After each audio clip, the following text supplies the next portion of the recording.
Welcome to Sleepless History, where we explore the past in calm, measured detail to help you drift into peaceful rest. Tonight, we journey back to 1692 to a small Massachusetts community that would become infamous for one of the most peculiar episodes in American colonial history.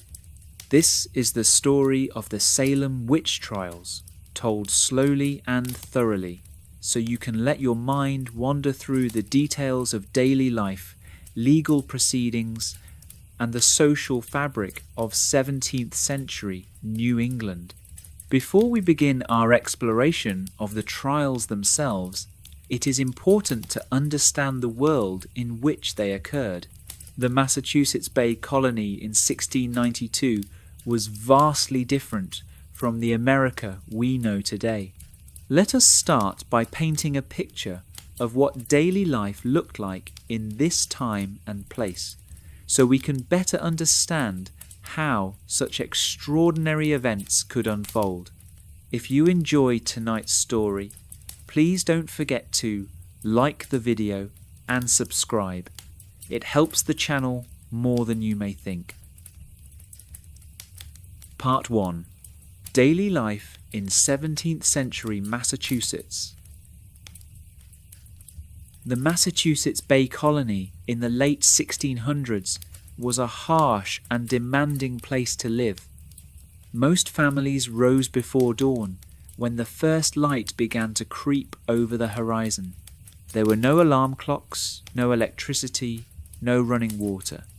People woke naturally with the sun, or sometimes even earlier, roused by the cold or by the needs of their livestock.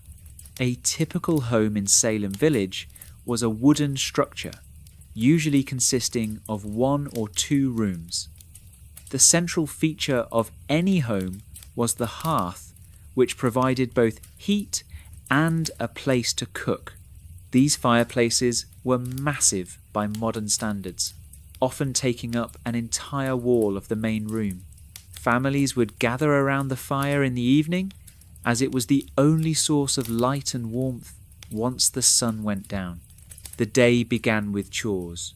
Women and girls would tend to the fire, ensuring it had not gone out during the night. This was crucial, as starting a fire from scratch was a time-consuming process involving flint and steel. Once the fire was going, breakfast would be prepared.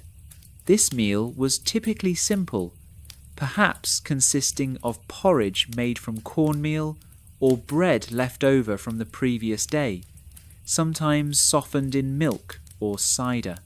Men and boys would head out to tend to the animals. Most families kept chickens for eggs, perhaps a cow or 2 for milk, and pigs for meat. Horses were valuable, and not every family could afford one. The animals needed to be fed and watered, eggs collected, and cows milked. In winter, this work was particularly grueling, as ice had to be broken in water troughs, and frozen ground made every task more difficult. The clothing people wore was heavy and layered. Women wore long dresses with multiple petticoats underneath, covered by aprons to protect their clothes while working. Men wore breeches that came to just below the knee, with long stockings covering their legs. Shirts were made of linen or wool. Everyone wore some kind of head covering. Women wore coifs or caps that covered their hair, while men wore hats of various styles depending on their station in life. Children dressed much like smaller versions of their parents. There was no concept of special children's clothing as we know it today.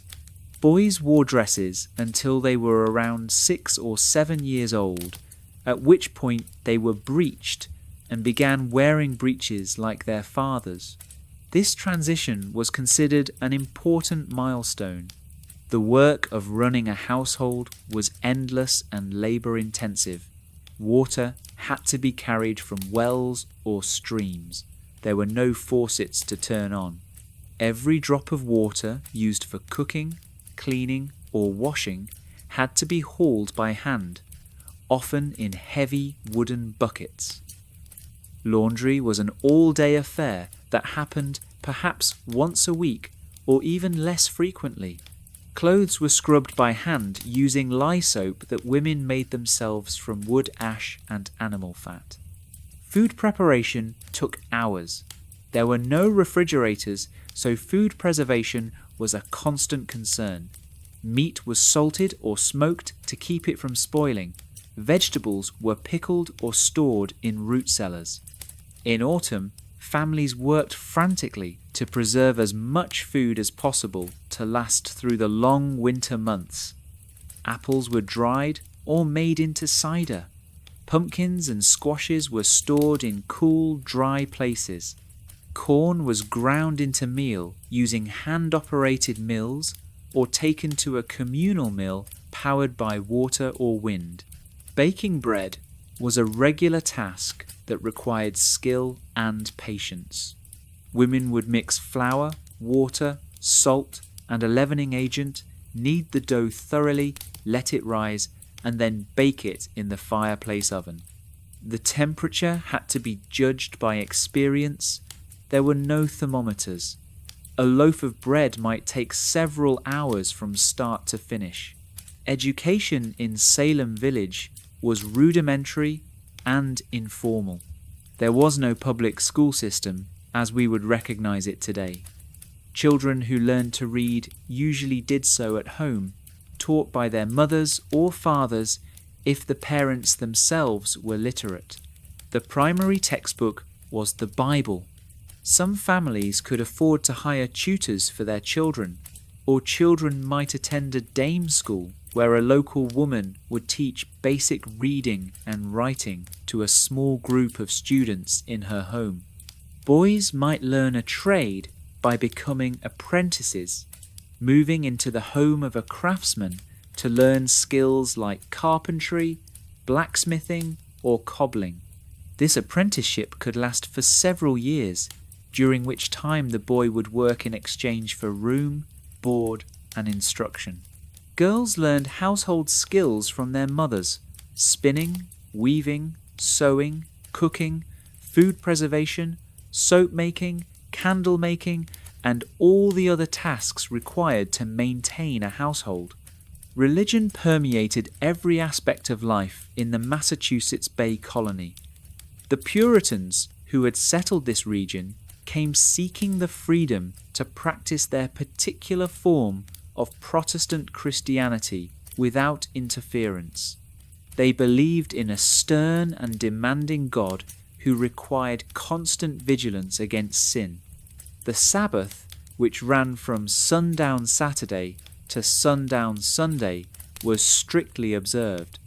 No work was to be done, no unnecessary travel undertaken. Families were expected to attend church services that could last for several hours, with sermons that examined biblical passages in great detail. The meeting house served as both church and community gathering place. It was typically the largest building in the village, though still quite plain by modern standards. Puritans did not believe in decorating churches with religious art or imagery, considering such things idolatrous. The interior would be sparse, wooden benches, a pulpit, perhaps a communion table. In winter, the meeting house was not heated, and people would bring foot warmers filled with hot coals to help endure the long, cold services. Ministers held great authority in these communities. They were among the few university-educated men in the colony, most having attended Harvard College, which had been founded in 1636 specifically to train ministers. The ministers' interpretations of Scripture and guidance on moral matters carried enormous weight. To be on the wrong side of your minister could have serious social consequences. Community life was close-knit by necessity. People depended on their neighbours for help during crises, for shared labour during harvest time, for social interaction in an isolated world. But this closeness also meant that disputes and disagreements could not be easily escaped. If you had a falling out with a neighbour, you would still see them at church, at the mill, at every community gathering. Grudges could simmer for years. The legal system of the time was quite different from what we know today. There were no professional police forces. Order was maintained through a combination of community pressure, appointed constables who served part-time, and the watchful eye of the church. Crimes were dealt with swiftly. Punishments were public and often physical. Whipping, time in the stocks, or pillory, branding. The idea was not just to punish the offender, but to shame them before the community and deter others from similar offences. Gender roles were strictly defined. Men were considered the heads of households, responsible for representing their families in legal and political matters.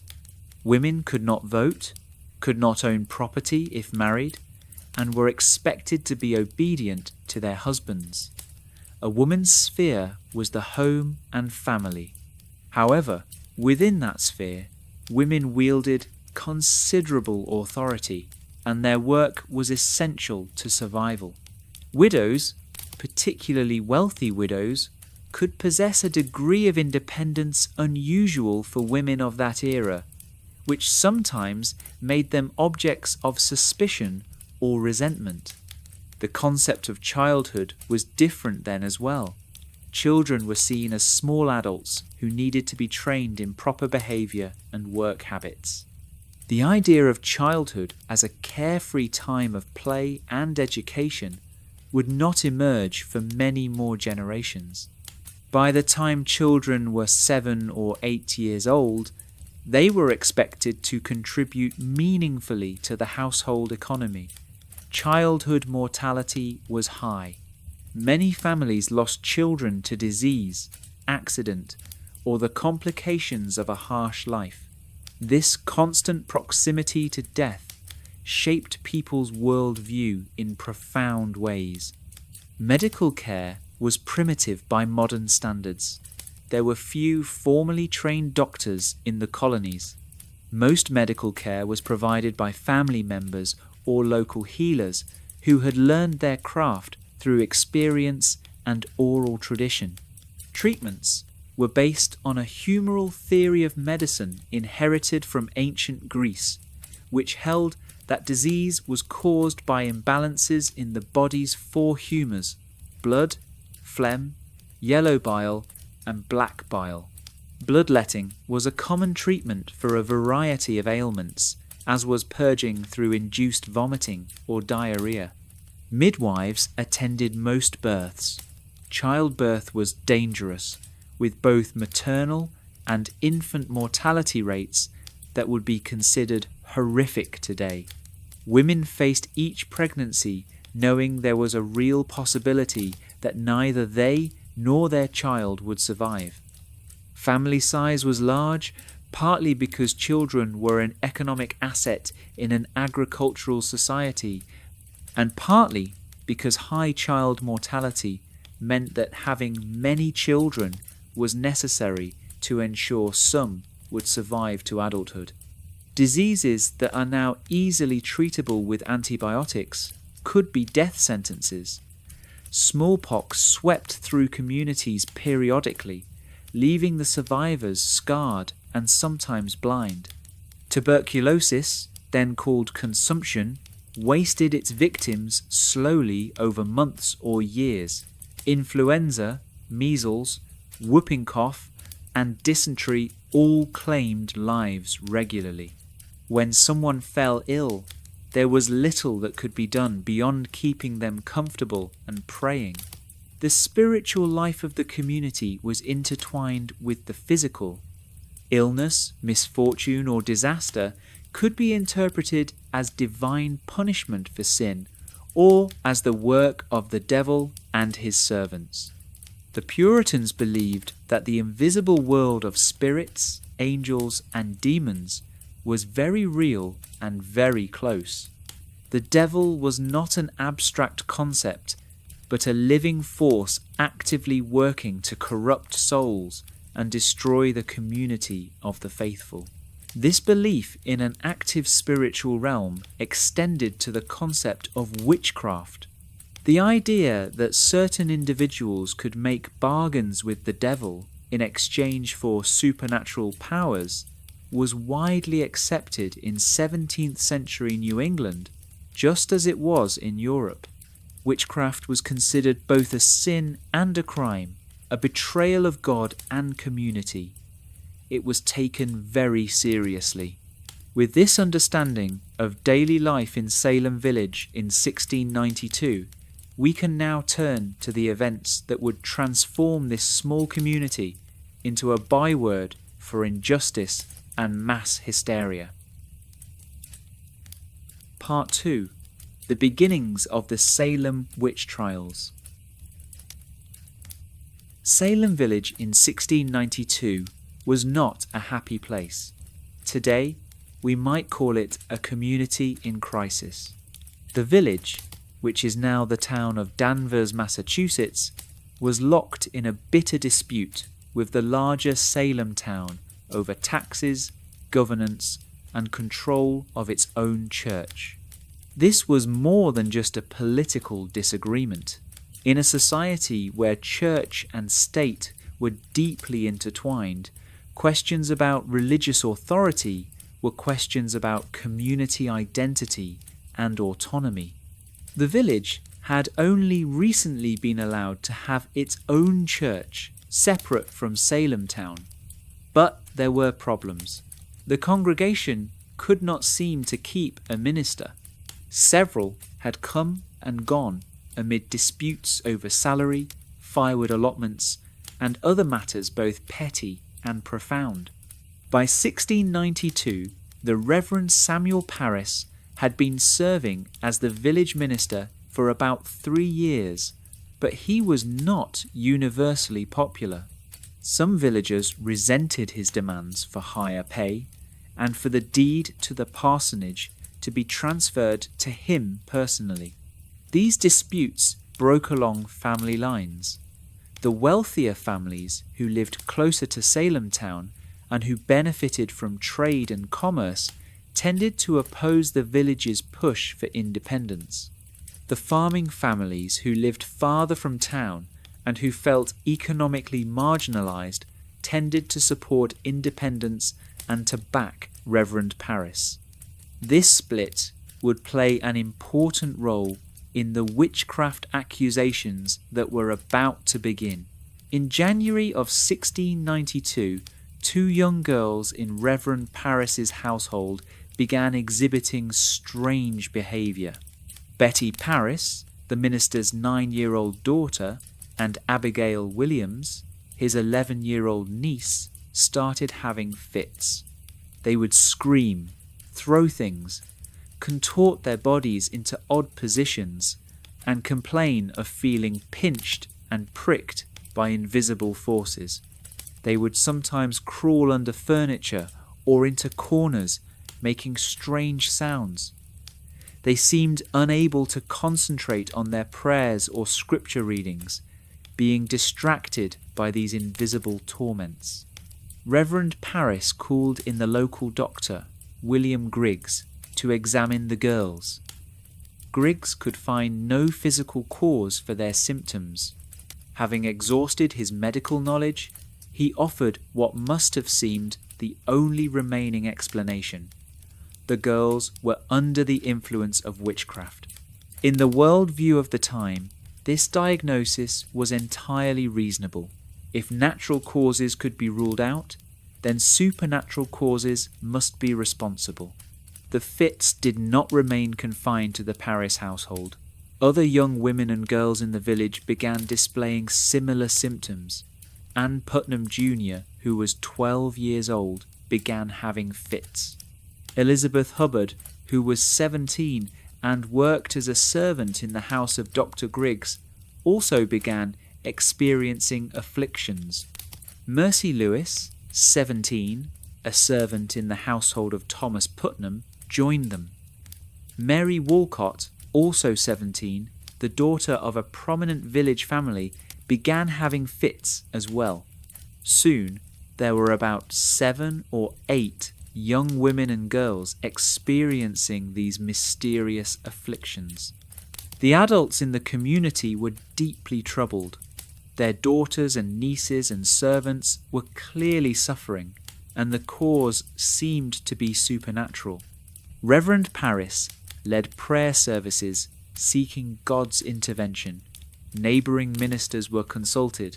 Everyone wanted to know who was responsible for bewitching these girls. There was pressure on the afflicted girls to name their tormentors. At first, they were reluctant or unable to do so, but gradually names began to emerge. The first accusations fell on 3 women who were, in various ways, marginal members of the community. The first was Tituba, an enslaved woman in the Parris household.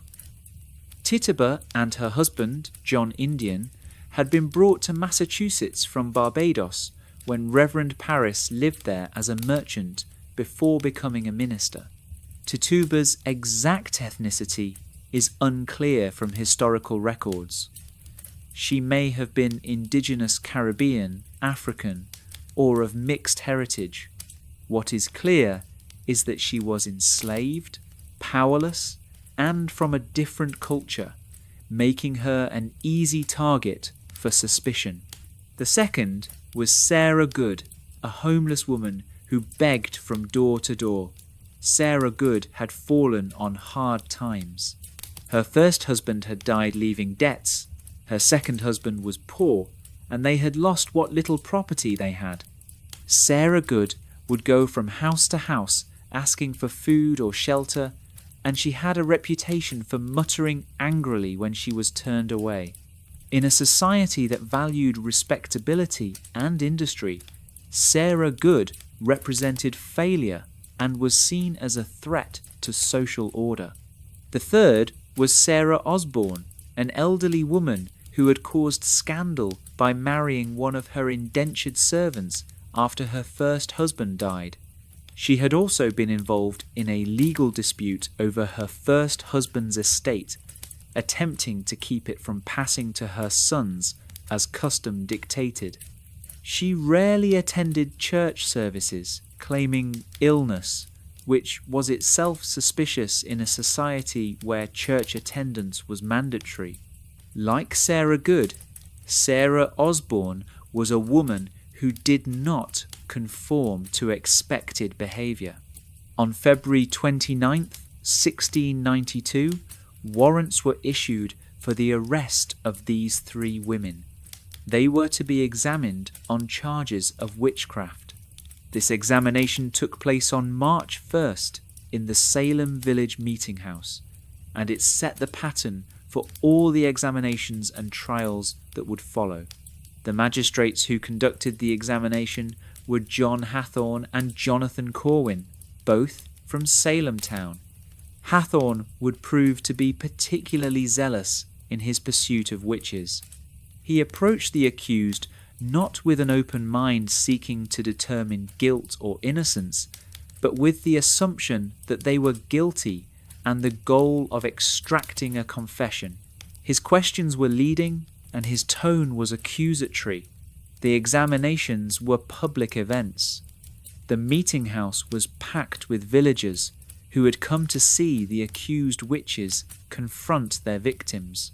The afflicted girls were present, and during the examination they would cry out, fall into fits, and claim that the spectre or spirit of the accused person was tormenting them, even as the accused stood before the magistrates. Sarah Good denied the charges. When asked who it was that tormented the children, if not her, she pointed to Sarah Osborne, already beginning the pattern of accused persons pointing fingers at others to deflect blame from themselves. Sarah Osborne also denied the charges, protesting her innocence, but their denials were not believed. The fits and cries of the afflicted girls were taken as proof of guilt. Tituba, however, did something different. Perhaps because she understood her precarious position as an enslaved woman, or perhaps because she had been pressured or beaten by Reverend Parris, Tituba confessed. And her confession was spectacular. She described meeting the devil, who appeared to her as a tall man in black. She said there were other witches in Massachusetts, and they had meetings at night. She spoke of a book the devil had shown her, in which witches signed their names. She described supernatural animals that served as familiars for the witches: a yellow bird, a cat, a hog, a great dog. Tituba's confession electrified the community. Here was proof that witchcraft was real and active in Salem Village. Even more disturbing, Tituba claimed there were other witches she had seen, but could not identify. The invisible world of evil had been confirmed, and there were more witches still undiscovered, still working their malevolent magic. All 3 women were sent to jail to await trial. The conditions in these jails were terrible. Prisoners were kept in dark, cold, damp cells. They were chained to the walls or floor. They had to pay for their own food, and if they could not afford to pay, they went hungry. Sanitation was non-existent. Disease was rampant. Simply being jailed, even if eventually found innocent, could be a death sentence. But the accusations did not stop with these 3 women. The afflicted girls continued to have fits, and they continued to name names. The next accused was Martha Corey, a church member in good standing, a woman whose piety had never been questioned. Her accusation sent shockwaves through the community. If someone like Martha Corey could be a witch, then anyone could be. The invisible world of evil had penetrated even the church itself. Martha Corey's examination took place on March 21st. She handled herself with dignity, expressing skepticism about the whole proceedings and suggesting that the afflicted girls might be lying or deluded. This skepticism was taken as further evidence of guilt. A proper Christian woman would not doubt the reality of the devil's work. Her composed demeanour was interpreted as the brazenness of a witch who felt protected by her master, Satan. During her examination, the magistrates noticed that when Martha Corey moved her hands or bit her lip, the afflicted girls would cry out that they were being pinched or bitten. This was taken as evidence of sympathetic magic. The witch's actions upon herself were being felt by her victims. When the magistrates demanded she keep still and she struggled to comply, the afflicted girls continued to writhe and scream, claiming her spectre was still tormenting them. The concept of spectral evidence was crucial to the trials. The afflicted girls claimed they could see the spectres or spirits of the witches, even when the accused persons were not physically present or were physically restrained. These spectres would torment them, pinching, pricking, choking, and tempting them to sign the devil's book. The question of whether spectral evidence should be admitted became one of the central debates of the trials. Some ministers and magistrates argued that the devil could assume the shape of an innocent person to cause mischief, and therefore spectral evidence alone should not be sufficient for conviction. Others argued that God would not allow the devil to assume the shape of an innocent person, and therefore, if your spectre was seen doing harm, you must be guilty. The latter view prevailed in the early stages of the trials, with disastrous consequences. The accusations began to accelerate. Rebecca Nurse, a 71-year-old woman known for her piety and good character, was accused. Her examination on March 24th was contentious. Many in the community could not believe that Rebecca Nurse was a witch. A petition was circulated on her behalf, signed by 39 people, attesting to her good Christian character. But the afflicted girls fell into fits in her presence, and the magistrates were convinced of her guilt. When Rebecca Nurse was first tried, the jury actually returned a verdict of not guilty. The afflicted girls immediately began screaming and writhing. The judges expressed their disappointment with the verdict and asked the jury to reconsider. They pointed to an ambiguous statement Rebecca Nurse had made that could be interpreted as an admission of guilt. The jury reconsidered and changed their verdict to guilty. Rebecca Nurse was condemned to hang. As March turned to April and then May, the number of accused multiplied. Dorcas Good, the 4-year-old daughter of Sarah Good, was accused of witchcraft and imprisoned. The image of a 4-year-old child being questioned by stern magistrates and then chained in a dark jail cell is difficult to contemplate. Dorcas would spend months in prison, and some accounts suggest she never fully recovered from the trauma. Men began to be accused as well as women. John Proctor, a farmer who had spoken out against the trials, was accused along with his wife Elizabeth. He denounced the proceedings as a fraud and said the afflicted girls should be whipped rather than believed. His outspoken opposition made him a target. When he was examined, he remained defiant, which only sealed his fate. The geographic scope of the accusations expanded beyond Salem village. People from surrounding towns were accused: Andover, Topsfield, Gloucester, Beverley. The jails filled with accused witches awaiting trial. By May, the situation had grown so serious that the colonial governor, Sir William Phipps, became involved. Part 3. The Court of Oyer and Terminer. Governor William Phipps had only recently arrived in Massachusetts. He had been in England when the witchcraft crisis began, working to secure a new charter for the colony. The old charter had been revoked several years earlier, and Massachusetts had been without its own government ruled directly by royal appointees. The new charter that Phipps brought with him restored a degree of self-governance, but also imposed royal authority more firmly than before. When Phipps returned to Massachusetts in mid-May of 1692, he found the jails overflowing with accused witches and no legal structure in place to try them.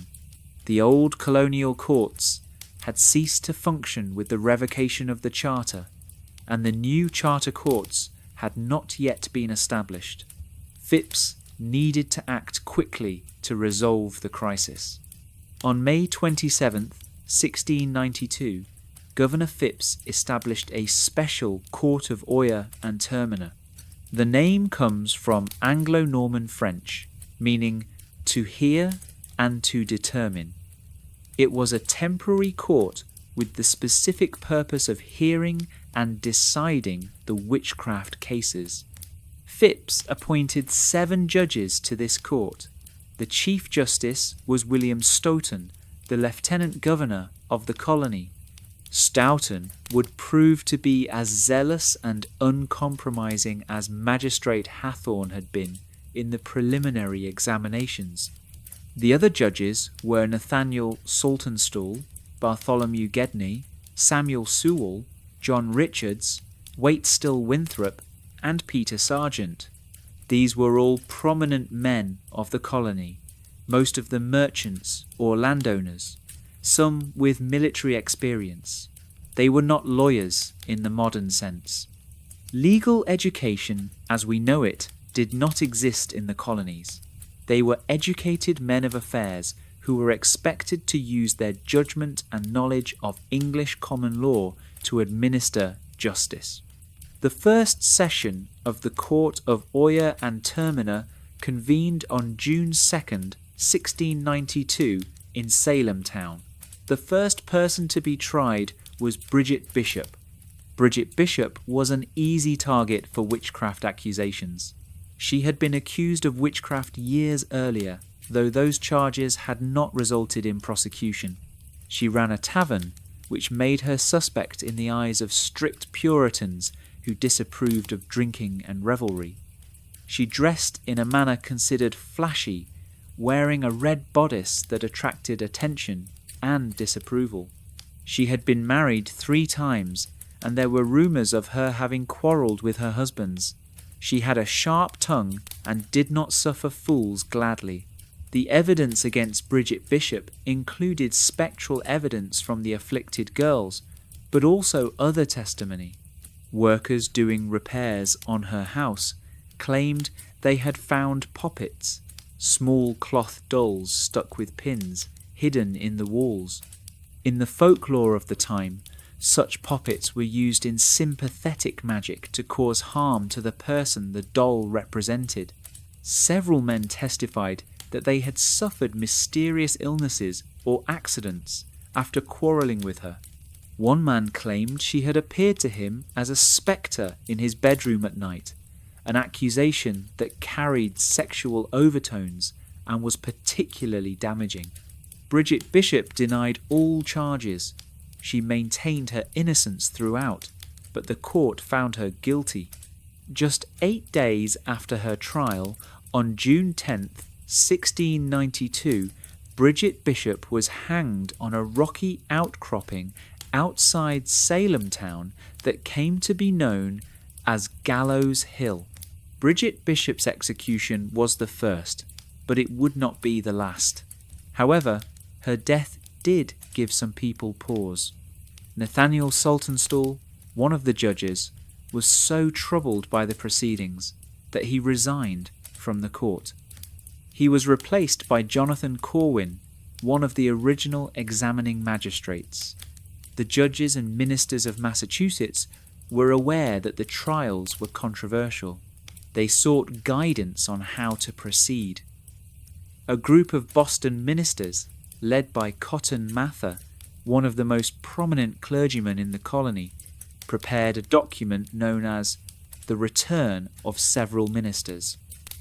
This document urged the judges to proceed with caution, to be especially careful about relying on spectral evidence alone, and to seek corroborating evidence of witchcraft before convicting. However, the document also expressed the ministers' firm belief that witchcraft was real and that the devil was actively at work in New England. They encouraged the judges to continue their efforts to root out witchcraft. The overall effect of the document was ambiguous. While it counselled caution, it also validated the basic premise of the trials. The trials continued through June and July. The court met again on June 28th and June 30th. 5 people were tried and convicted: Rebecca Nurse, Sarah Good, Susanna Martin, Elizabeth Howe, and Sarah Wilds. All 5 were women. All 5 maintained their innocence. All 5 were condemned to hang.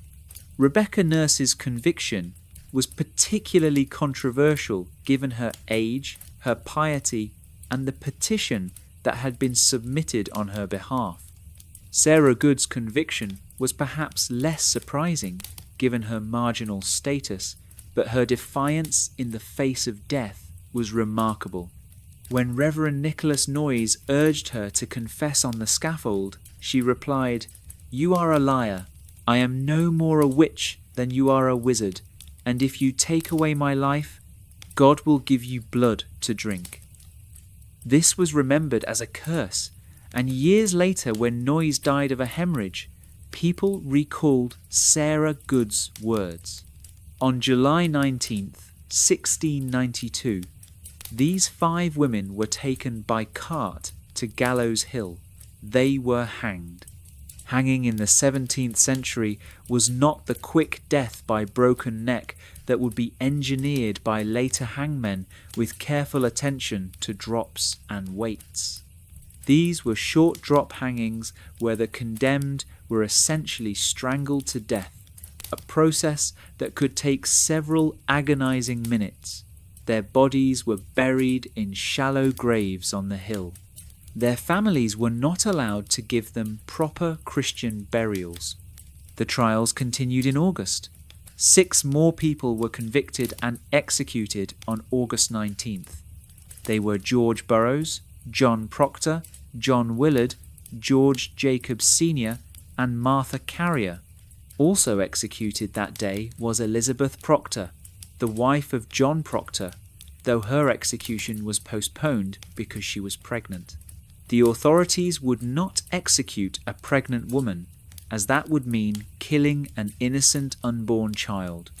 George Burroughs had been a minister in Salem village years before Reverend Parris. He had left amid disputes over salary, much like the ministers before him. His accusers claimed he possessed supernatural strength and that he had bewitched several people.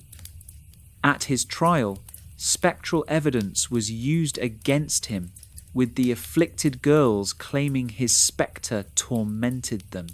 At his execution, George Burroughs recited the Lord's Prayer perfectly. This was significant because it was believed that a witch could not recite the Lord's Prayer without making a mistake. His perfect recitation caused murmuring in the crowd, and some people began to doubt whether he was truly guilty. Cotton Mather, who was present at the execution, addressed the crowd from horseback, assuring them that Burroughs was indeed a witch, and that the devil could help his servants recite prayers to deceive the faithful.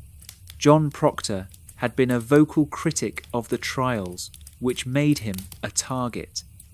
His wife Elizabeth had been accused first, and when he spoke out in her defence, he too was accused. Several of their children were also accused. Proctor wrote a letter from jail to Boston ministers, describing how accused persons were being tortured to extract confessions. He and others had been tied neck to heels until blood ran from their noses. Despite his protests, he was convicted and executed. His wife Elizabeth's execution was postponed due to her pregnancy, and by the time her child was born, the trials had ended and she was eventually released. September brought more trials and more executions. On September 9th, 6 more people were tried and convicted. On September 22nd, they were executed. They were Martha Corey, Mary Easty, Alice Parker, Mary Parker, Ann Pudiator, and Margaret Scott. Also executed that day was Wilmot Redd and Samuel Wardwell. Mary Easty's case is particularly poignant. She was the sister of Rebecca Nurse, another of the executed. Mary Easty had actually been released after her initial examination, but then the afflicted girls began having fits again and claimed that Mary Easty's spectre was tormenting them. She was rearrested. From jail, she wrote a petition to the judges. She did not ask them to spare her life, seeming to accept that her fate was sealed. Instead, she begged them to change their procedures so that no more innocent people would be convicted. She asked that they not rely solely on the testimony of the afflicted and that they seek other forms of evidence. Her petition is one of the most moving documents to survive from the trials, showing both her resignation to her fate and her concern for others. One person died in a manner different from hanging. Giles Corey was an 80-year-old farmer who had been accused along with his wife Martha. When he was brought before the court, he refused to enter a plea of guilty or not guilty. Under English common law at the time, a person who refused to plead could not be tried. However, there was a procedure for compelling a plea called peine forte et dure, which translates as hard and forceful punishment. Giles Corey was subjected to pressing. He was laid on the ground, a board was placed on his chest, and heavy stones were piled on the board. The idea was that the increasing weight would eventually force him to agree to plead so that his trial could proceed. Giles Corey endured this torture for 3 days, from September 17th to September 19th. Witnesses reported that each time he was asked to plead, he would only say, "more weight." Finally, on September 19th, the weight of the stones crushed him to death. The reason Giles Corey refused to plead has been the subject of speculation. Under the law at the time, if a person was convicted of a serious crime like witchcraft, their property could be seized by the government. However, if they died before trial, their property could pass to their heirs. By refusing to plead and thus preventing his trial, Giles Corey ensured that his property would go to his sons-in-law rather than being confiscated. Whether this was his reasoning, or whether he was simply a stubborn old man who refused to participate in proceedings he saw as unjust, we cannot know for certain. His death added to the growing unease about the trials. By October of 1692, more than 150 people had been accused of witchcraft. The jails in Salem, Boston, Ipswich, and Cambridge were full of accused witches awaiting trial. 19 people had been hanged, 1 had been pressed to death. At least 2 people, Sarah Osborne and Anne Foster, had died in jail, and there were probably others whose deaths in custody were not well documented. Several infants and young children had been imprisoned, but opposition to the trials was growing. Not everyone had believed in the proceedings from the start. There had always been skeptics who questioned whether the afflicted girls were truly bewitched or whether they were lying or deluded. As more and more people were accused, including church members, wealthy merchants, and even the wife of Governor Phipps, doubts increased. Increase Mather, Cotton Mather's father and one of the most respected ministers in Massachusetts, published a treatise called Cases of Conscience Concerning Evil Spirits. In this work, he argued more forcefully than his son had that spectral evidence was unreliable. He wrote that it was better that 10 suspected witches should escape than that one innocent person should be condemned. This was a significant statement from such an influential minister. The Massachusetts General Court, the colony's legislature, began to receive petitions from accused persons and their families, protesting their innocence and the injustice of the proceedings. Public opinion was shifting. The sheer number of accusations had created a situation where neighbours were accusing neighbours, family members were accusing each other, and the social fabric of the community was being torn apart. In October, Governor Phipps, who had been away dealing with military matters on the frontier, returned to find that his own wife had been accused of witchcraft. This made the situation very personal for him. He also received letters from prominent ministers and citizens urging him to halt the trials. On October 29th, 1692, Governor Phipps dissolved the court of Oyer and Terminer, the special court that had been created to deal with the witchcraft crisis was disbanded. No more trials would be held under its authority. However, this did not immediately end the legal proceedings. there were still more than 50 people in jail awaiting trial on charges of witchcraft. In January of 1693, a new court, the Superior Court of Judicature, was established to try the remaining cases. William Stoughton, who had been the Chief Justice of the Court of Oyer and Terminer, was again appointed as Chief Justice. However, this court operated under different rules. Governor Phipps explicitly prohibited the use of spectral evidence. Without spectral evidence, the cases against most of the accused fell apart. There was simply no other evidence to support the charges. Of the 52 cases heard by the Superior Court of Judicature between January and May of 1693, only 3 resulted in convictions, and Governor Phipps quickly issued reprieves for those 3, preventing their execution. By May, all remaining accused persons had been released from jail, though they or their families often had to pay jail fees before they could leave. Some families were financially ruined by these fees and by the loss of property that had been seized when their family members were accused. The Salem Witch Trials were over. In the span of about a year and a half, a small Massachusetts community had been torn apart by accusations of witchcraft. 20 people had been executed, at least 5 more had died in custody, and more than 150 people had been accused and imprisoned. The trials would have profound and lasting impacts on Massachusetts and on American legal and cultural history. Part 4. The Aftermath and Impact. The end of the trials did not mean an immediate end to the suffering they had caused. Families had been destroyed. People had lost spouses, parents, children. Property had been seized and not returned.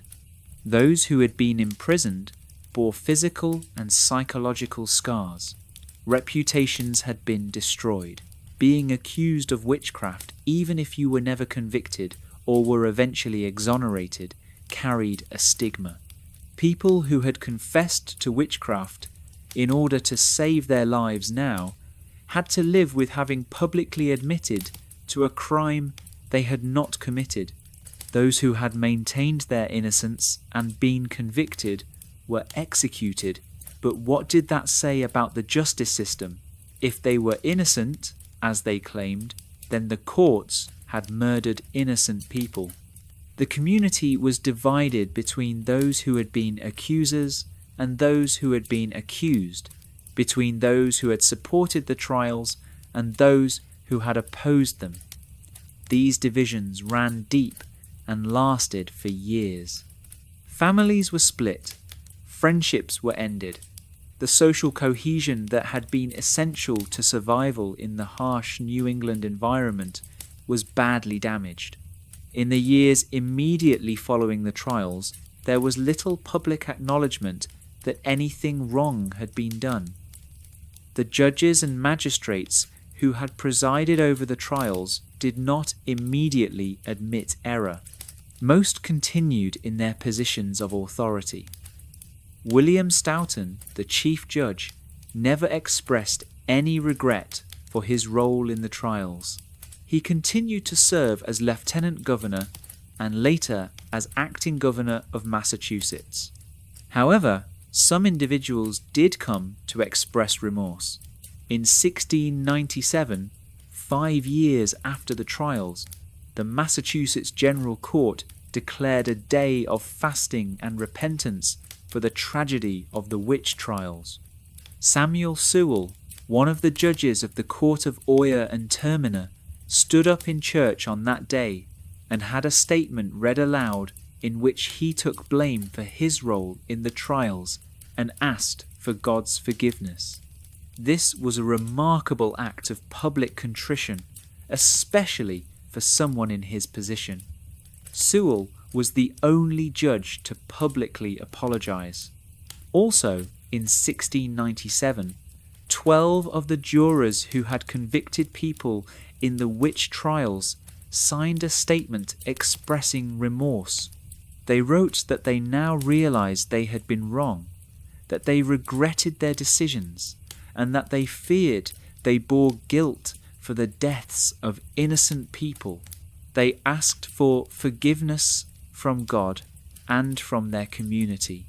Some of the afflicted girls also expressed regret in later years.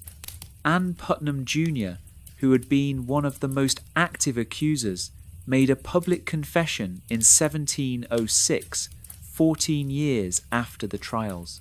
She stated that she had been deluded by Satan and that she believed now that the accusations she had made were false. She asked forgiveness from those she had accused and from the families of those who had been executed.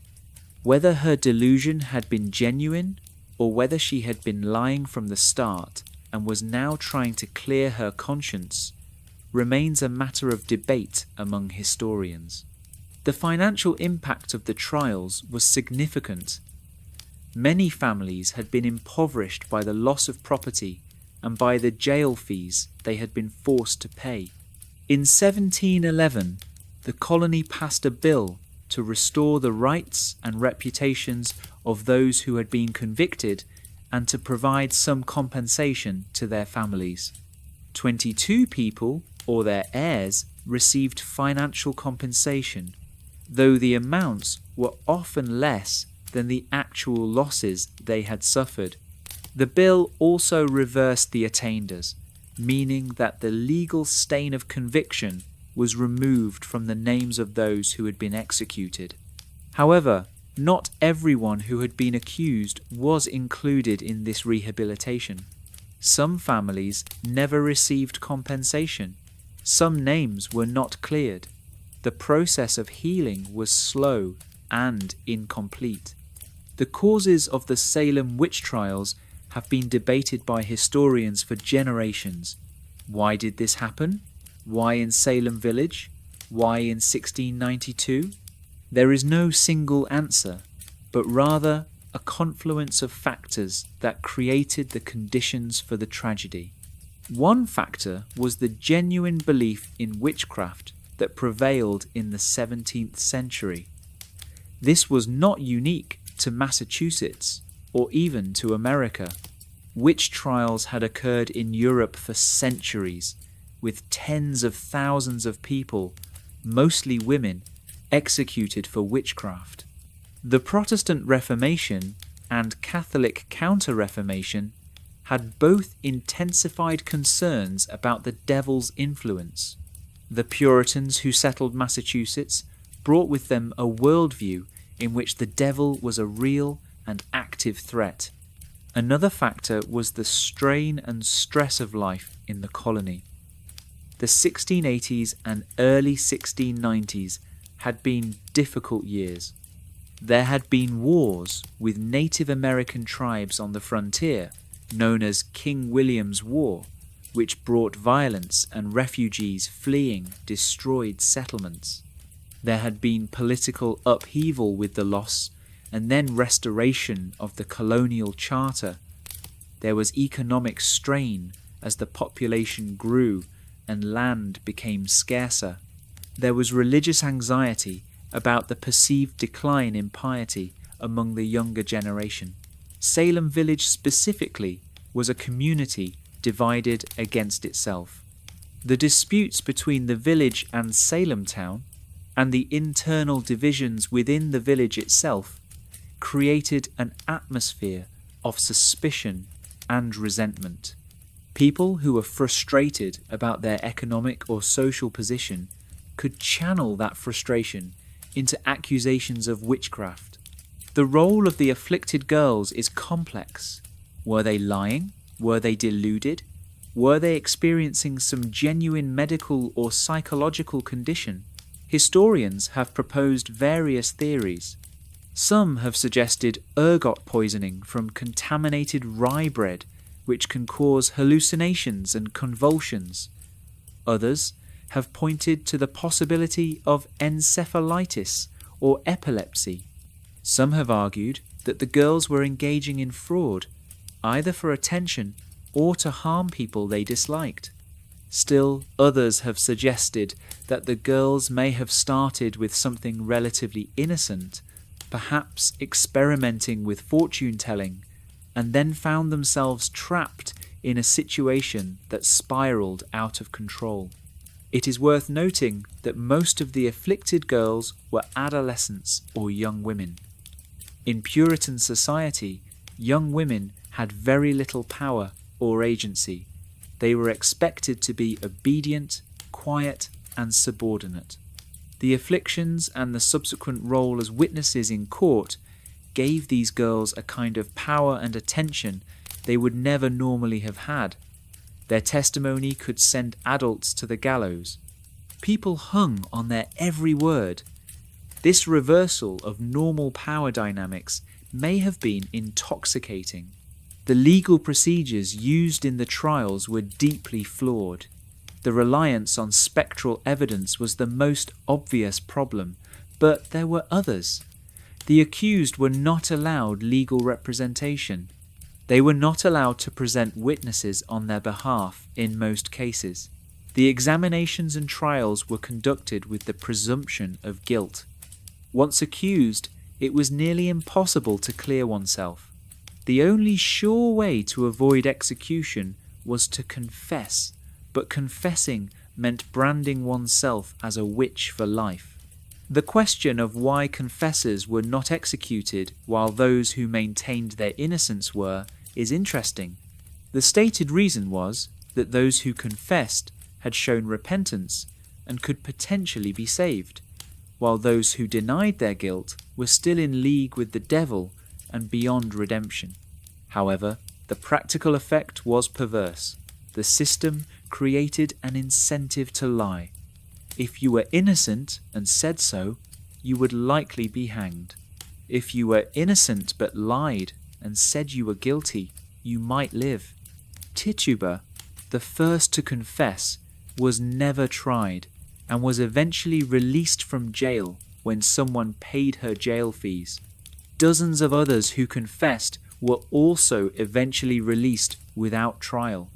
Meanwhile, 19 people who maintained their innocence to the end were executed, along with Giles Corey, who refused to participate in the proceedings at all. The Salem Witch Trials had a significant impact on American legal and political thought.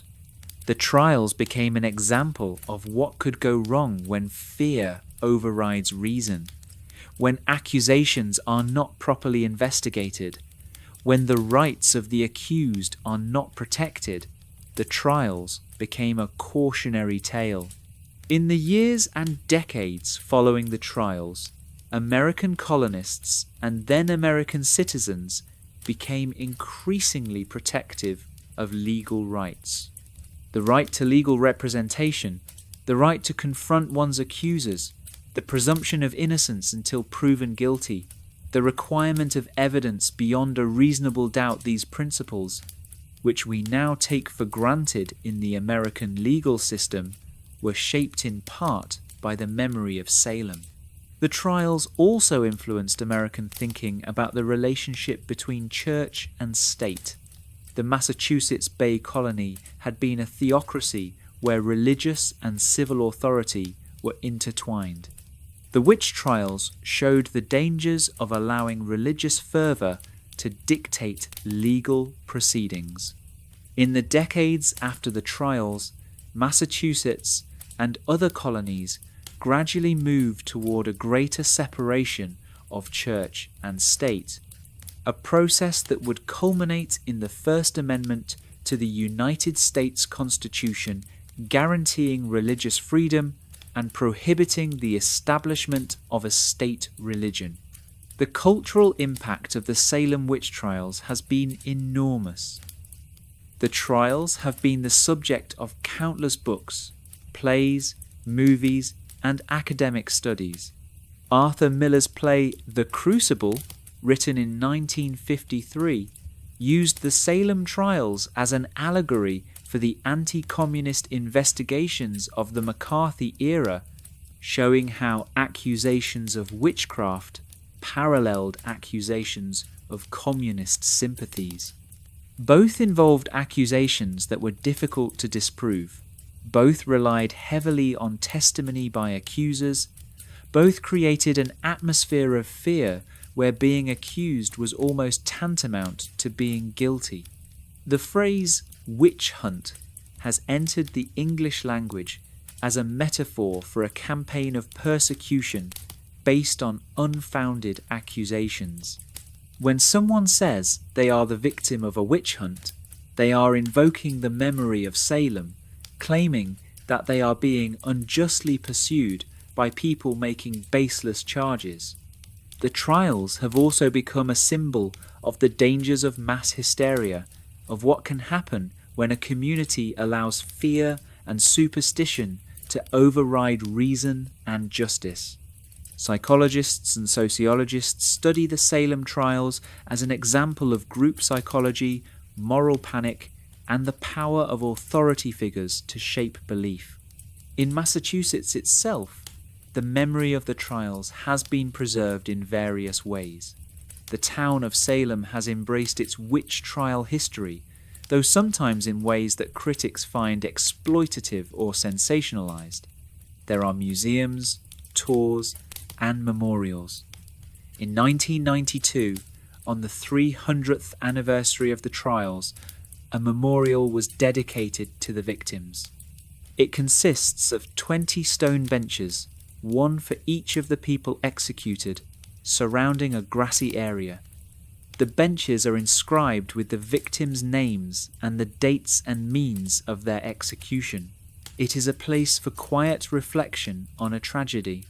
In 2001, 309 years after the trials, the state of Massachusetts formally exonerated 5 people who had been convicted of witchcraft, but who had not been included in the 1711 Act of Rehabilitation. In 2022, a formal exoneration was issued for Elizabeth Johnson Jr., who had been convicted but never executed and whose name had not been cleared by any previous action. These late exonerations show that the process of coming to terms with the witch trials is ongoing even in the 21st century. The Salem Witch Trials remain one of the most studied episodes in American history.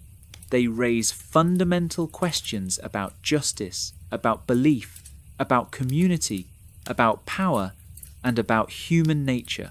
How could such a thing have happened? Could it happen again? What lessons should we draw from Salem?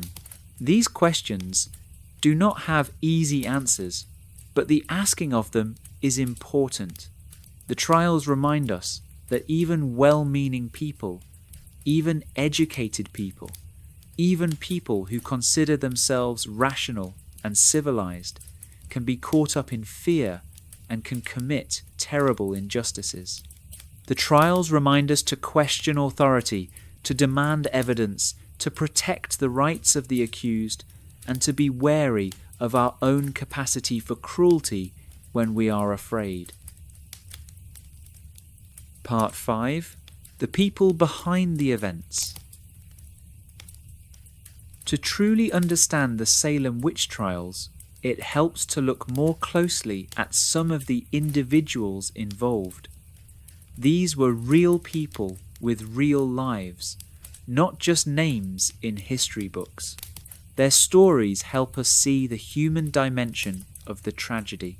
Let us start with Reverend Samuel Parris, the minister whose household saw the first afflictions. Parris was born in London in 1653. His family moved to Barbados, where his father owned a sugar plantation. Parris was educated for the ministry at Harvard College, but left before graduating. He returned to Barbados and became a merchant. After his father died, Parris inherited part of the plantation, which is how he came to own Tituba and her husband John Indian. Parris's time as a plantation owner was not successful. He faced financial difficulties and eventually decided to return to Massachusetts and pursue a career in the ministry. He was called to be the minister of Salem Village in 1689. From the start, his tenure was contentious. He insisted on higher pay than previous ministers had received and demanded that the parsonage and the land around it be deeded to him personally rather than remaining property of the church. These demands created resentment. When his daughter and niece began having fits in January of 1692, Parris was thrust into the centre of the crisis. He led prayer sessions and sought explanations. Once witchcraft was diagnosed, he supported the accusations and the trials. Some historians have suggested that Parris may have encouraged or even coerced Tituba into confessing. He certainly had the power to do so as her enslaver. As the trials progressed and opposition to them grew, Parris became increasingly unpopular. Many in Salem Village blamed him for the whole affair, believing that his household had been the source of the evil. By 1695, the opposition to Parris was so strong that he was forced to resign his position. He left Salem Village in 1696. He served briefly as a minister in other towns, but never again held a stable position. He died in 1720 at the age of 66, his reputation permanently damaged by his association with the trials. Tituba, the enslaved woman whose confession helped ignite the trials, remains a somewhat mysterious figure. We know very little about her life before she came to Massachusetts. We do not know her exact age, though she was probably in her 30s or 40s in 1692. We do not know precisely where she was from, though Barbados was a place where indigenous people from various parts of the Americas, Africans, and people of mixed heritage all lived as enslaved people. Tituba's confession was vivid and detailed. She described the devil as a tall man in black clothes. She spoke of a book he carried in which witches signed their names. She described animal familiars, a yellow bird, a cat, a hog, a dog with a man's face. She said she had attended witch meetings where there were 9 witches in total, though she could not or would not name all of them. Historians debate whether Tituba truly believed she had encountered the devil or whether she was telling the magistrates what she thought they wanted to hear in order to save herself. It is also possible that she was tortured or threatened by Reverend Parris before her examination. We know that Reverend Parris was present at her examination and that he signed the complaint against her along with Thomas Putnam and others. After her confession, Tituba was held in jail for over a year. She was never brought to trial. Eventually, in May of 1693, she was released when someone paid the jail fees that had accumulated during her imprisonment. Who paid the fees is not recorded. Reverend Parris refused to pay them, essentially abandoning her. She was then sold to a new enslaver. After that, the historical record loses track of her. We do not know what happened to Tituba after 1693. She disappeared from history as quietly as she had appeared in it. The afflicted girls were primarily young women and girls from several interconnected families. Anne Putnam Jr. was the daughter of Thomas Putnam, a prominent farmer who was one of the main instigators of the trials. Anne was 12 years old when the trials began. She made accusations against 62 people, more than any other afflicted person. She testified at many trials and examinations. Anne Putnam's family had been involved in disputes with many of the people she accused. The The Putnams were on the pro-Parris, pro-independence side of the village split. Many of the accused were on the opposite side. This suggests that personal and political grudges may have influenced the accusations. In 1706, when Anne Putnam was 26 years old, she stood before the congregation of Salem Village Church and had a statement read on her behalf. She confessed that she had been wrong in her accusations and that she believed she had been deluded by Satan. She asked forgiveness. Some historians believe this confession was sincere, a young woman coming to terms with the terrible things she had done as a child. Others believe it was a calculated move to restore her reputation and allow her to join the church as a full member. Anne Putnam died in 1715 at the age of 36, unmarried. After her parents died, she had taken on the responsibility of raising her younger siblings. Her life after the trials was not an easy one. Betty Parris, the 9-year-old daughter of Reverend Parris, was one of the first to show symptoms. She fell into fits, complained of being pricked and pinched, and seemed unable to pray or concentrate on religious activities. However, Betty Parris did not become a major accuser. Relatively early in the crisis, she was sent away from Salem Village to live with a relative. Away from the center of the storm, her symptoms disappeared. She lived a long and apparently normal life, married, had children, and died in 1760 at the age of 77. The fact that her symptoms ceased once she left Salem Village has led some to speculate that the environment of fear and attention in her father's house had been a contributing factor. Abigail Williams, Reverend Parris's 11-year-old niece, was more active as an accuser than Betty. Abigail testified at several examinations and trials. Her exact relationship to Reverend Parris is not entirely clear from the records. She is usually described as his niece, but some historians believe she may have been a servant in the household.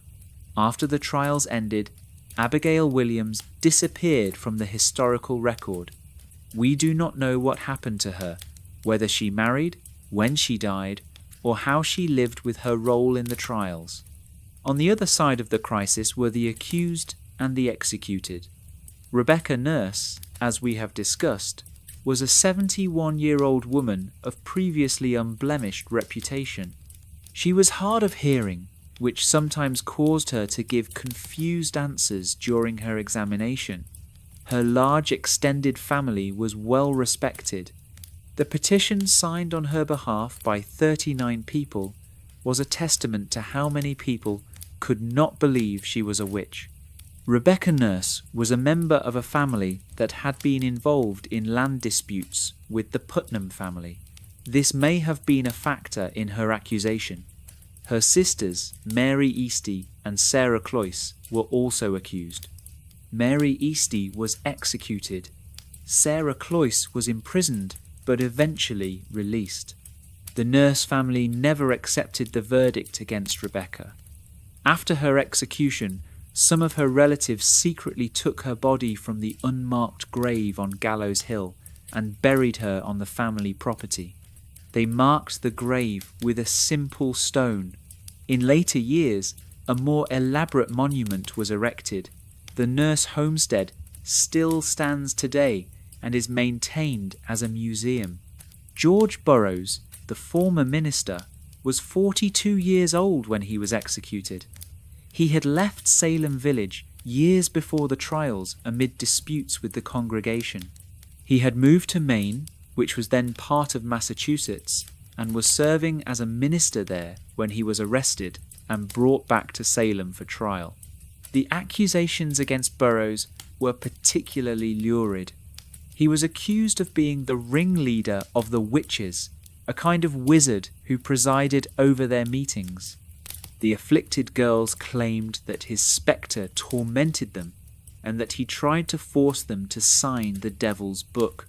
Several people testified that he possessed superhuman strength, carrying heavy barrels and guns that ordinary men could not lift. In the worldview of the time, such strength could only come from the devil.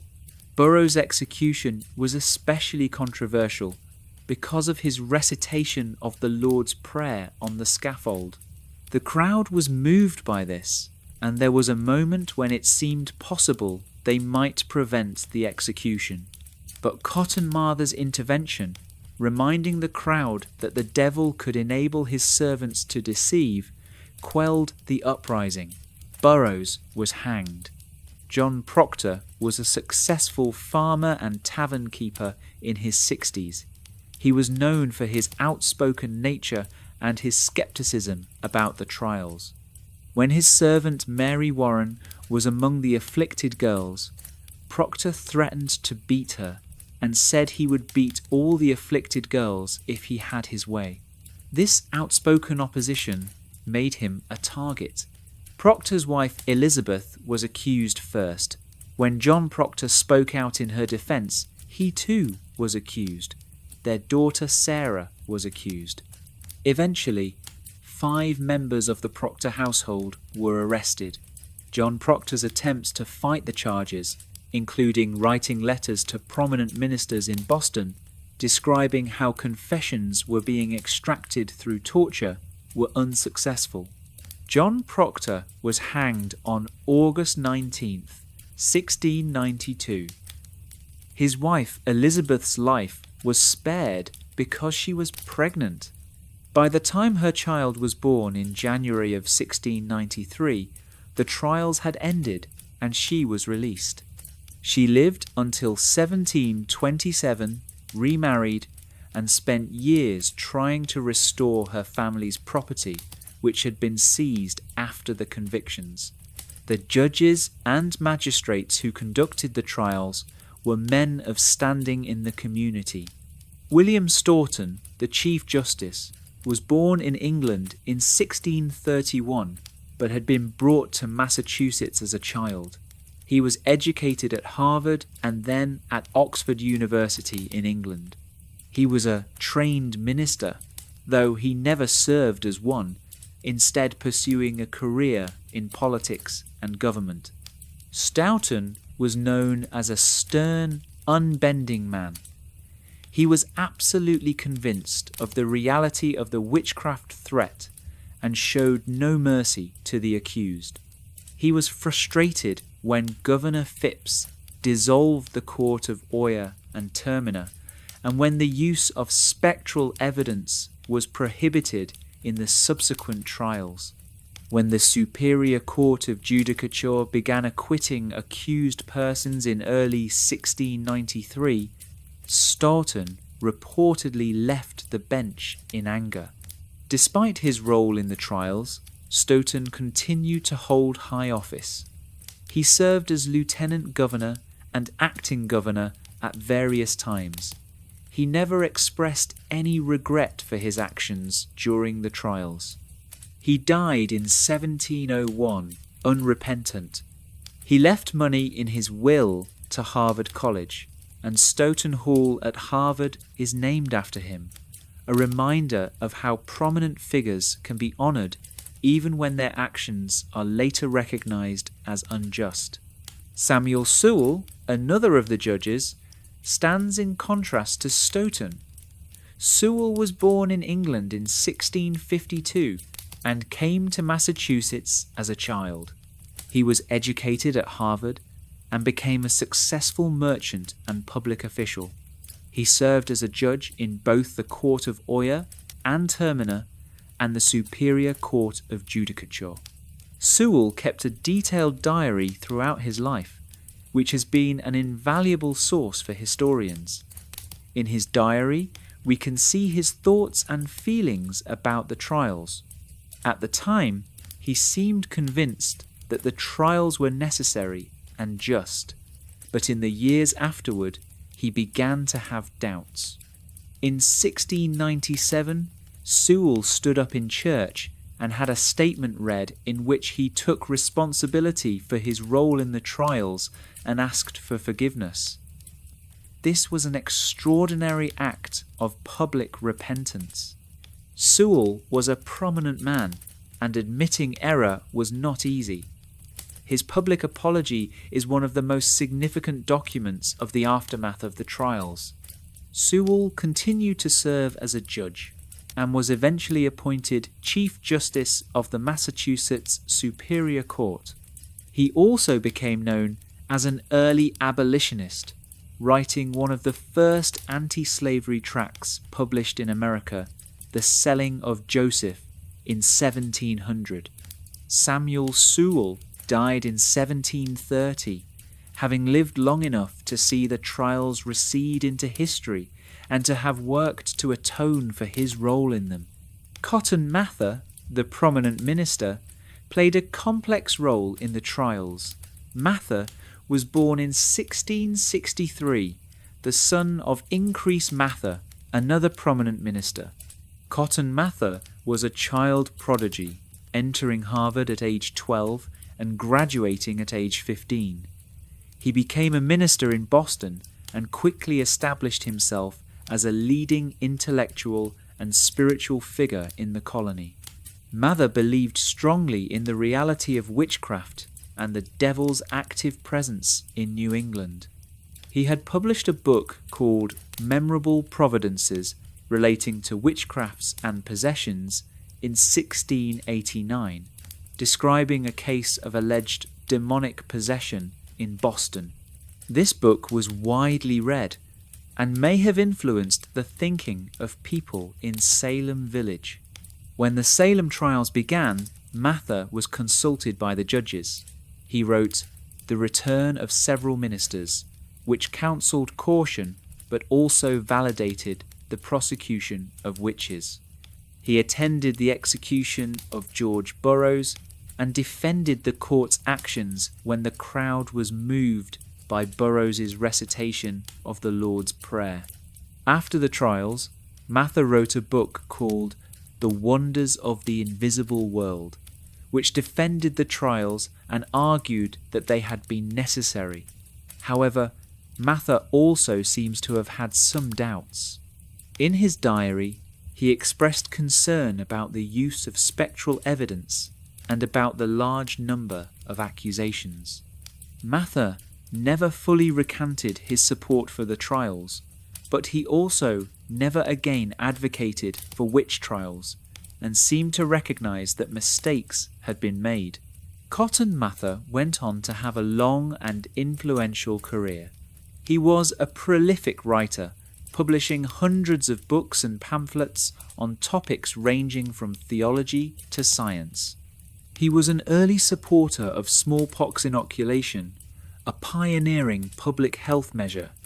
He died in 1728 at the age of 65, a complex figure who had been deeply involved in one of the darkest episodes in American history, but who had also made significant contributions to colonial intellectual life. Part 6. Similar events and broader context. The Salem Witch Trials were not an isolated incident. Witch trials had been occurring in Europe for several centuries before Salem, and there were other, smaller witch scares in the American colonies both before and after Salem. Understanding this broader context helps us see Salem not as a unique outbreak of madness, but as part of a pattern of how societies under stress can turn to scapegoating. The European witch hunts began in the 15th century and peaked in the 16th and 17th centuries.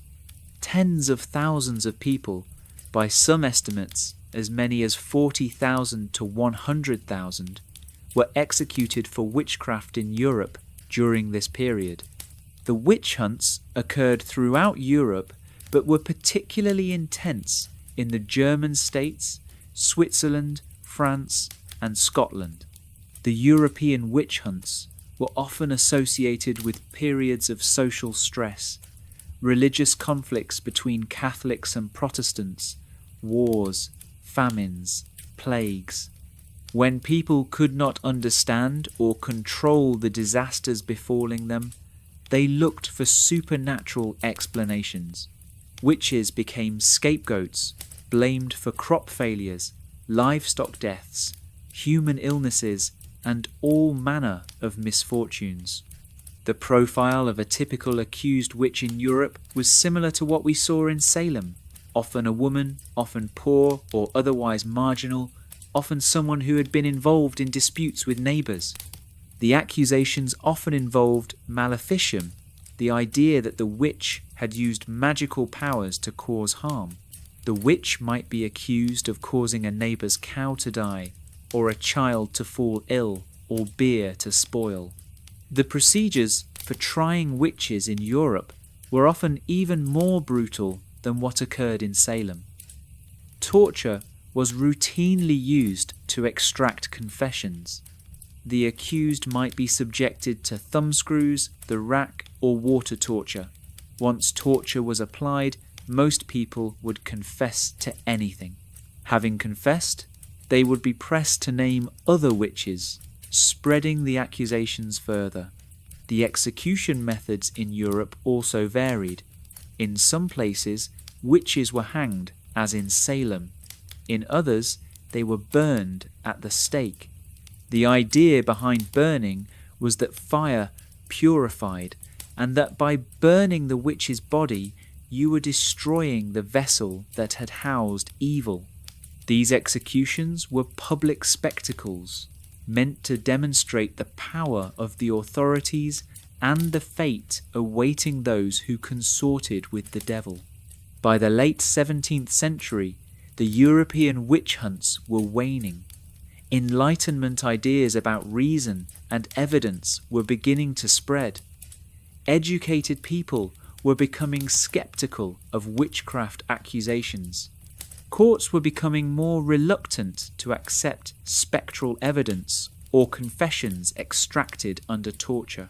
The last execution for witchcraft in England was in 1682, 10 years before Salem. The last execution in Scotland was in 1727. The last execution for witchcraft in Europe was in Switzerland in 1782.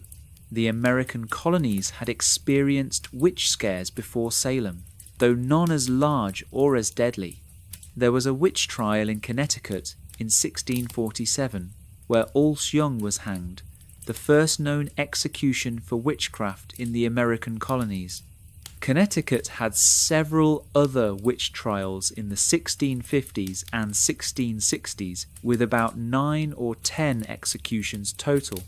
Massachusetts itself had tried and executed witches before Salem. In 1648, Margaret Jones was hanged in Boston for witchcraft.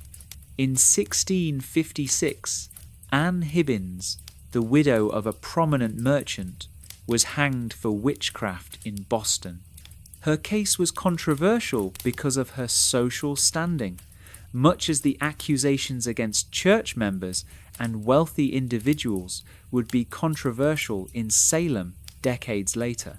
There was a witch scare in Boston in 1688, 4 years before Salem. A woman named Goody Glover, an Irish Catholic immigrant, was accused of bewitching the children in the Goodwin family. Cotton Mather became involved in the case, observing the afflicted children and concluding they were genuinely bewitched. Goody Glover was tried, convicted, and hanged. Mather wrote about the case in his book Memorable Providences Relating to Witchcrafts and Possessions, which, as mentioned earlier, may have influenced events in Salem. What made Salem different from these earlier cases was the scale. 19 executions in 1 year with more than 150 accusations was unprecedented in the American colonies. The Salem trials also came at a time when skepticism about witchcraft was growing, which may explain why they ended as abruptly as they did. and why they provoked such strong reactions afterward. There were a few smaller witch scares in the colonies after Salem, but none led to executions. In 1720, there were witchcraft accusations in Littleton, Massachusetts, but authorities, mindful of what had happened in Salem, refused to prosecute. The memory of Salem had made colonial authorities wary of witchcraft accusations. The broader context also includes the Native American conflicts that were occurring during this period. King William's War, which lasted from 1688 to 1697, brought violence to the frontier. Native American tribes, allied with the French, conducted raids on English settlements. Some settlements were completely destroyed, their inhabitants killed or taken captive. Salem Village and Salem Town were not on the frontier themselves, but they housed refugees from destroyed settlements. Mercy Lewis, one of the afflicted girls, had been orphaned in a Native American raid in Maine. She had witnessed her parents being killed. The trauma of these conflicts and the fear they generated likely contributed to the atmosphere of anxiety in which the witch trials occurred. Some historians have pointed out that the devil was often described in the testimony as a dark-skinned man, and that this may reflect anxieties about Native Americans and people of African descent.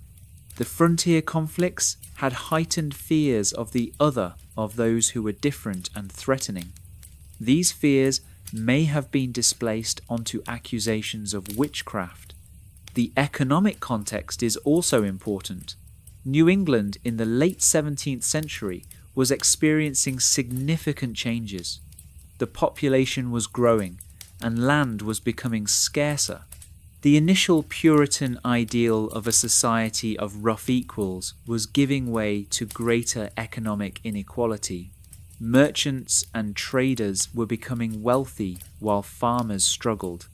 The disputes in Salem Village between those connected to commerce and those dependent on farming reflected these broader economic tensions. The political context was also unsettled. The Massachusetts Bay Colony had lost its charter in 1684, and for several years it was ruled directly by royal appointees, including the deeply unpopular Edmund Andros. The Glorious Revolution in England in 1688 led to Andros being overthrown, but it took several years to get a new charter established. During this time, the colony was in a state of legal limbo. The courts that had operated under the old charter no longer had clear authority. This may have contributed to the sense that the normal social order was breaking down, creating an opening for the extraordinary proceedings of the witch trials. Religious context is crucial as well.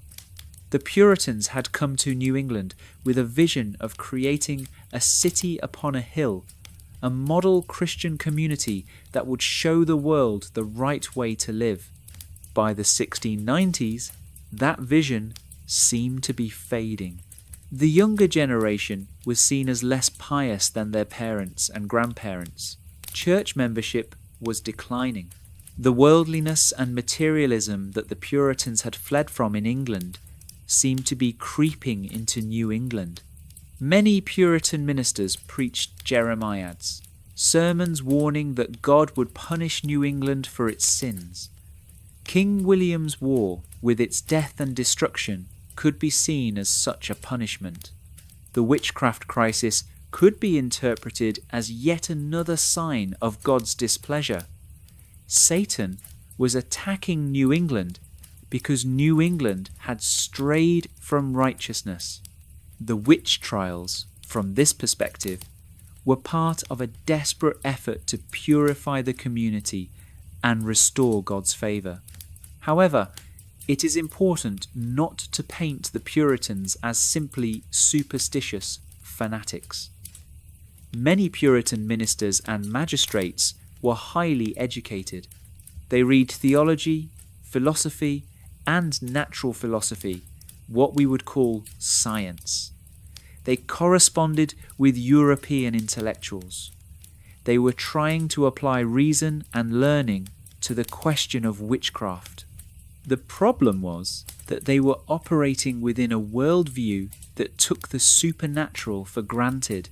Once you accept the premise that the devil is real and that he grants powers to witches, then spectral evidence and confessions start to seem reasonable. The logical flaw was in the premise, not necessarily in the reasoning that followed from it. The Salem Witch Trials occurred at a historical moment when the old world view was beginning to give way to the new. The scientific revolution was underway in Europe. Men like Isaac Newton were explaining the natural world through mathematics and empirical observation, leaving less room for supernatural explanations. The Enlightenment, with its emphasis on reason and skepticism of tradition, was on the horizon. Salem can be seen as one of the last gasps of the old way of thinking. The fact that the trials ended when they did, and that they were so quickly recognized as a mistake, suggests that the cultural ground was shifting. Within a generation, witchcraft trials would become unthinkable in the English-speaking world. Salem marked a transition point. Part 7. Legacy and Lessons. The legacy of the Salem Witch Trials extends far beyond the small Massachusetts community where they occurred. The trials have become a powerful symbol and cautionary tale in American culture and beyond. In American legal thought, Salem is often cited as an example of what can go wrong when legal protections for the accused are inadequate. The trials helped shape American commitment to certain legal principles: the right to legal representation, the right to confront one's accusers, the presumption of innocence, the requirement of physical evidence rather than spectral or purely testimonial evidence. All of these became more firmly established, in part because of the memory of Salem. The trials also influenced American thinking about due process and the separation of powers.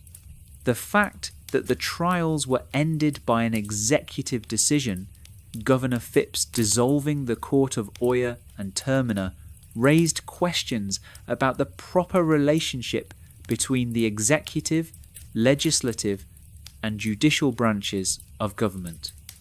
Over time, American constitutional law would develop elaborate systems of checks and balances designed to prevent any one branch from acting tyrannically. The trials contributed to growing American skepticism about combining religious and civil authority. While Massachusetts remained a relatively religious society, the witch trials demonstrated the danger of allowing religious zeal to drive legal proceedings. This was part of a broader trend toward religious toleration and the separation of church and state that would culminate in the First Amendment. In American literature and culture, Salem has been a recurring theme. Nathaniel Hawthorne, one of America's great 19th century writers, was haunted by the fact that his ancestor John Hathorne had been one of the examining magistrates in the trials. Hawthorne added a W to his last name to distance himself from his ancestor. His novel, The House of the Seven Gables, deals with the curse laid upon a family by a man executed for witchcraft, and the theme of inherited guilt runs through much of his work. As mentioned earlier, Arthur Miller's play The Crucible used Salem as an allegory for McCarthyism.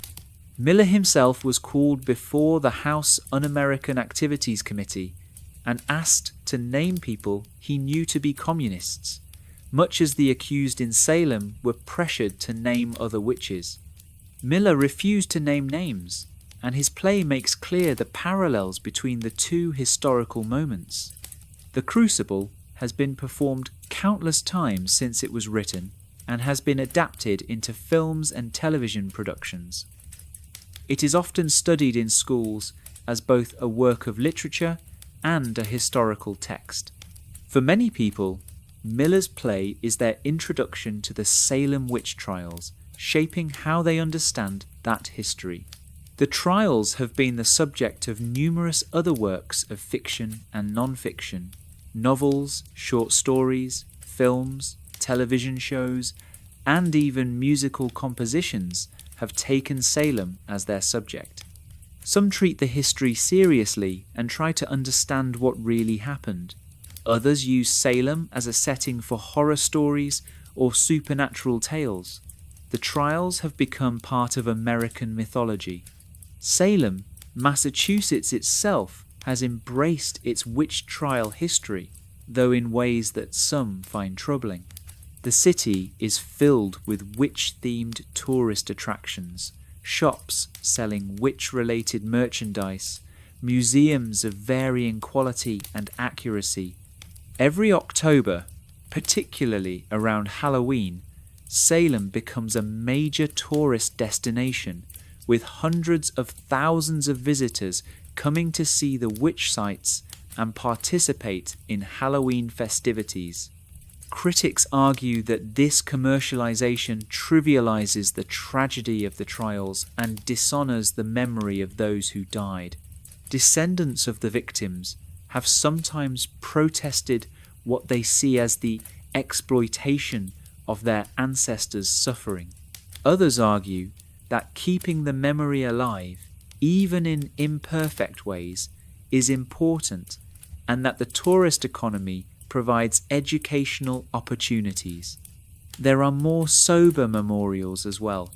The Salem Witch Trials Memorial, dedicated in 1992, provides a place for quiet reflection. The Proctor's Ledge Memorial, dedicated in 2016 at the actual execution site on Gallows Hill, honours the victims at the place where they died. These memorials serve as reminders that real people suffered and died, and that their story should not be forgotten. The trials have influenced how we think about mass hysteria and moral panics. Psychologists and sociologists study Salem as a case study in group psychology. How do rumours spread? How do accusations gain credibility? Why do some people resist while others go along? What role do authority figures play in shaping group belief and behaviour? The concept of a witch hunt has become a common metaphor in political discourse. When someone claims to be the victim of a witch hunt, they are asserting that they are being persecuted based on false accusations driven by political or personal motives rather than evidence. The metaphor can be used legitimately to describe genuine persecution, but it can also be misused to deflect from legitimate accusations.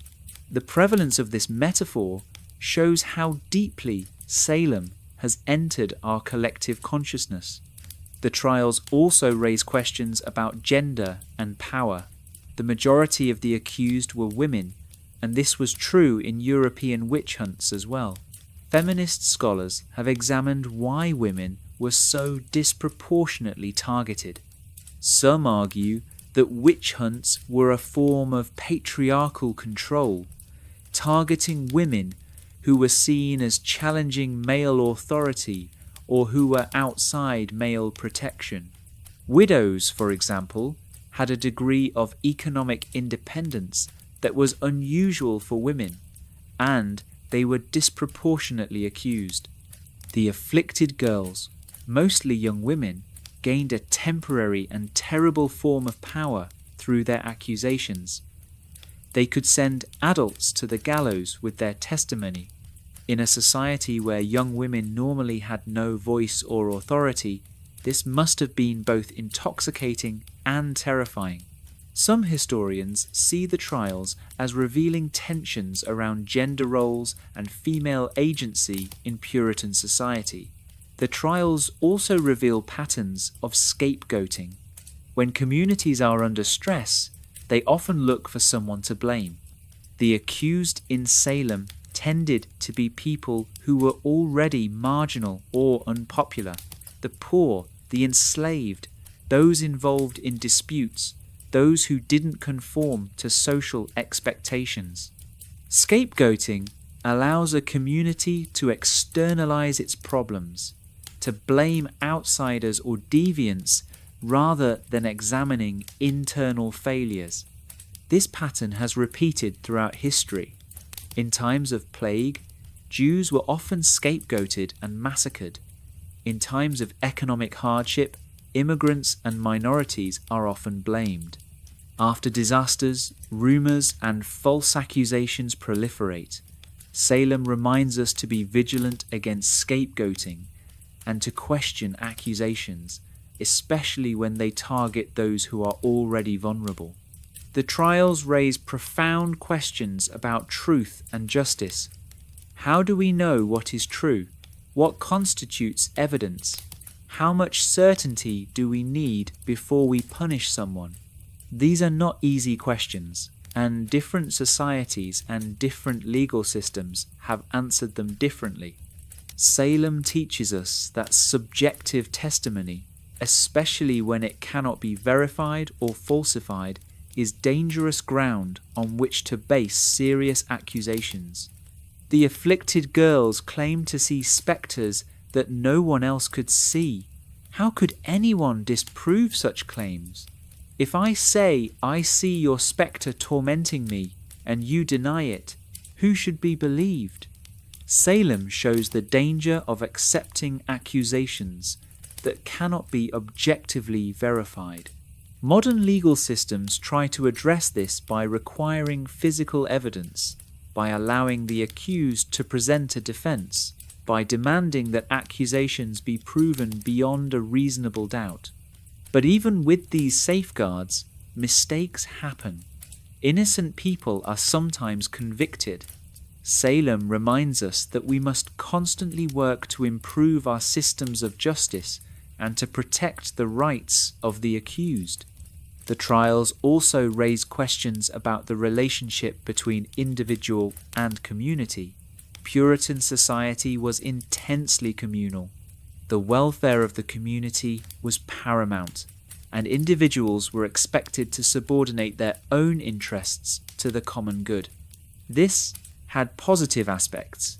People helped each other, supported each other in times of need, but it also meant that nonconformity was threatening. People who were different, who questioned, who challenged the status quo, were seen as dangerous. The witch trials were in some ways an extreme expression of this communal pressure. Those accused were people who had stepped outside the norms in various ways. The trials served to enforce conformity and to punish those who deviated. This raises questions about how we balance individual freedom with community cohesion, questions that remain relevant today. The Salem Witch Trials remind us of the importance of skepticism and critical thinking. The magistrates and judges at Salem were not stupid or evil men. They were educated, experienced, trying to do what they thought was right, but they failed to question their assumptions. They accepted the premise that witchcraft was real and that the afflicted girls were reliable witnesses. Having accepted those premises, everything else followed logically. The lesson is that we must be willing to question our fundamental assumptions, especially when those assumptions lead to harming others. We must be willing to consider that we might be wrong. We must be willing to demand evidence and to be skeptical of claims that cannot be verified. The trials also demonstrate the power of authority figures to shape belief. When ministers and magistrates, the most respected people in the community, said that witchcraft was real and that the trials were necessary, most people believed them. It takes courage to stand against authority, especially when that authority is backed by both church and state. The people who did oppose the trials, like John Proctor and Rebecca Nurse, often paid for that opposition with their lives. This raises questions about obedience and resistance. When should we obey authority? When should we resist? How do we find the courage to stand up for what is right when powerful institutions are aligned against us? These are not abstract questions. History is full of moments when ordinary people have faced these choices. The Salem Witch Trials occurred more than 330 years ago, but they remain relevant. The questions they raise about justice, truth, power, community, belief, and human nature are timeless.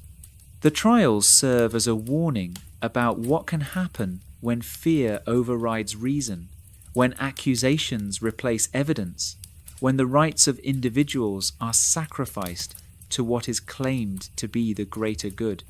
As we close this exploration of the Salem Witch Trials, it is worth remembering that this was not just history. These were real people who lived, suffered, and in many cases died. 20 people were executed, more than 150 were imprisoned, countless families were torn apart. The ripples from those events spread out through generations. The story of Salem is tragic, but it is also important. By understanding what happened, by grappling with the difficult questions it raises, we honour the memory of those who suffered. We also better prepare ourselves to recognise similar patterns in our own time and to have the wisdom and courage to resist them. Let the memory of Salem serve as a reminder. Injustice can occur anywhere, even in communities that consider themselves righteous and civilized. It is up to each generation to guard against it, to protect the rights of all people, especially the vulnerable, and to have the courage to speak truth even when it is unpopular or dangerous.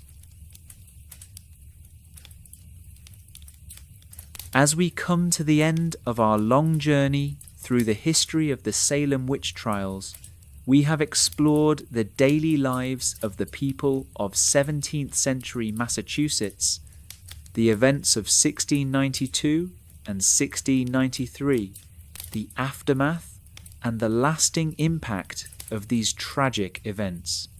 We have seen how a small community, stressed by political disputes, economic anxieties, religious tensions, and the trauma of frontier warfare, could descend into a nightmare of accusations and executions. We have met the people involved, the afflicted girls whose fits started everything, the accused who protested their innocence, the magistrates and judges who prosecuted them, the ministers who tried to understand what was happening, the families torn apart by suspicion and loss. We have examined how the trials were organized, from the initial accusations through the examinations, the establishment of the court of Oyer and Terminer, the trials themselves, the executions, and finally the end of the proceedings. We have looked at the legal procedures, the use of spectral evidence, the pressure to confess, and the ultimately flawed process that led to the deaths of innocent people. We have considered the aftermath, the slow process of acknowledgement that terrible mistakes had been made, the apologies and restitution, the long shadow the trials cast over Massachusetts and American history. We have explored the broader context of witch trials in Europe and the colonies, helping us understand that Salem was part of a larger pattern of how societies under stress have historically looked for supernatural explanations and scapegoats. We have reflected on the legacy of the trials, how they have shaped American legal thought, influenced literature and culture, and provided enduring lessons about justice, truth, and the dangers of mass hysteria. We have seen how Salem has become a powerful symbol and cautionary tale, a warning about what can happen when fear replaces reason and when the rights of individuals are sacrificed.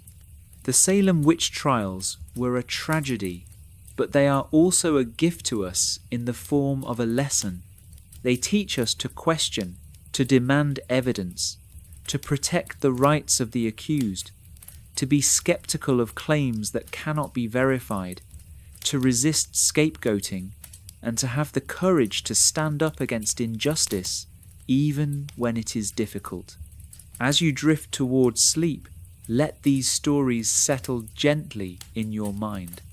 The past is behind us, but its lessons remain. The people of Salem Village are long gone, but their experiences can still teach us, can still remind us to be vigilant, to be compassionate, and to be just.